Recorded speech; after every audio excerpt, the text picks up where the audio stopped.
Hi అండి.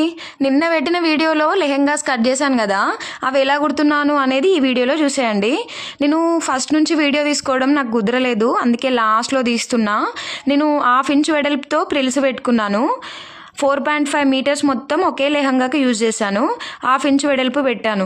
చిన్నపిల్లలకి మనం పెద్ద పెద్ద ప్రిల్స్ పెడితే వాళ్ళకి చూడడానికి లుక్ బాగుండదు. చిన్న చిన్న పెడితే చాలా నీట్గా కనిపిస్తుంది. అట్లాగే ఎక్కువ ప్రిల్స్ కూడా వస్తాయి అన్నమాట. అందుకే నేను చిన్నగా పెట్టుకున్నాను. ఒకసారి చూడండి ఎంత బాగా అనిపిస్తున్నాయో. క్లాత్ మొత్తం ఒకరికే 4.5 మీటర్స్ ఒకటే లెహంగా కుట్టాను. ఇప్పుడు పైన సైడ్ ఎట్లయితే ప్రిల్స్ పెట్టుకున్నారో కింద సైడ్ కూడా స్ట్రైట్గా క్లాత్ని ముడతలు లేకుండా స్ట్రైట్గా అనుకుంటూ పెద్ద కుట్టు పెట్టుకొని ఒక స్టిచ్ వేసుకోండి. ఇట్లా చేస్తే ఏంటంటే మనకు ఐరన్ చేయకుండా కూడా నీట్గా ఉంటుంది అన్నమాట. సేమ్ అన్ని ప్రిల్స్ అలాగే పెట్టుకొని ఈ కుట్టు తర్వాత విప్పేసుకోవచ్చు మనం. సేమ్ చూడండి ఎంత బాగా అనిపిస్తున్నాయో, నీట్గా వచ్చినాయి అనమాట ప్రిల్స్. నేను దీన్ని నార్మల్ ఐరన్ బాక్స్తో ఐరన్ చేసుకున్నాను.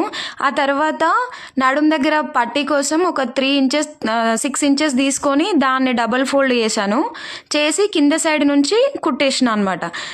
ఆ తర్వాత పైన సైడ్కి టర్న్ చేసి ఇంకో కుట్టు వేసిన, చూడండి వీడియోలో చూపిస్తున్నట్టు. అట్లా పెట్టేసుకొని నీట్గా అనుకుంటూ పైన ఒక స్టిచ్ వేసుకోవాలి.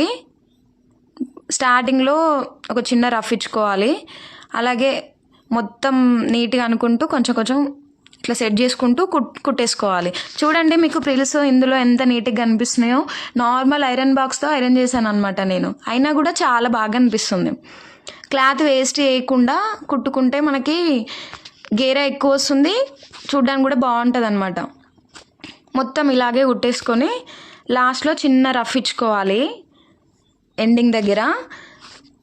నెక్స్ట్ మళ్ళీ మనం నడుం దగ్గర ఇది ఉంటుంది కదా, బటన్స్ పెట్టుకుంటాం కదా, దానికోసం కూడా నేను వేరే క్లాత్ తీసుకున్నా.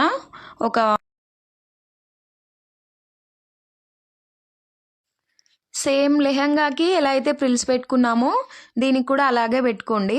పైన సైడ్ కింద సైడ్ మాత్రమే కుట్టు వేయండి. ఓపెన్ ఉండాలి మనకు మధ్యలో బటన్ తగిలించుకోవడానికి.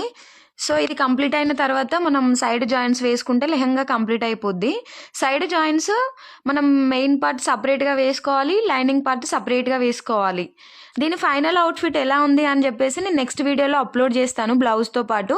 వీడియో నచ్చితే చిన్న లైక్ చేయండి. Thank you.